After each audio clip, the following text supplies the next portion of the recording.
ଆଧ୍ୟାତ୍ମିକତା ଆଉ ଯୋଗ ଭିତରେ କ'ଣ ରହିଛି ସମ୍ପର୍କ? ଦେଖନ୍ତୁ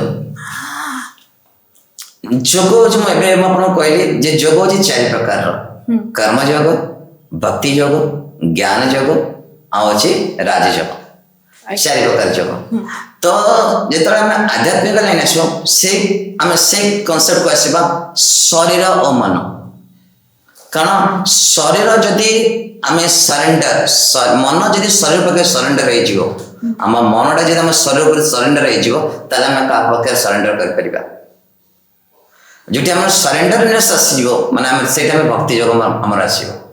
ଆମର ଯଦି ସରେଣ୍ଡର ନାହିଁ ତାହେଲେ ଆମର କେବେ ଭକ୍ତି ଯୋଗ ଆପଣଙ୍କର ଆସିବ ନାହିଁ। ସରେଣ୍ଡର ମାନେ ଆପଣ ମନରୁ ଆସିବା ଦରକାର। କାହାକୁ ମନ ତ ମାନେ ଆମେ କହିପାରିବା ଜବରଦସ୍ତି କହିପାରିବା ତୁ ଯା ଜଗନ୍ନାଥଙ୍କୁ ଯା ଜଗନ୍ନାଥଙ୍କୁ ଯାଇକି ମୁଣ୍ଡିଆ ମାର ତୋର ହେଇଯିବ ସେଇଟା କେବେ ବି ହବନି। ତୁ ଯା ହନୁମାନ ମୋ ପାଖକୁ ଯା ହନୁମାନ ତୋର ହେଇଯିବ ତ କେବେ ବି ହବନି। ତ ମନରୁ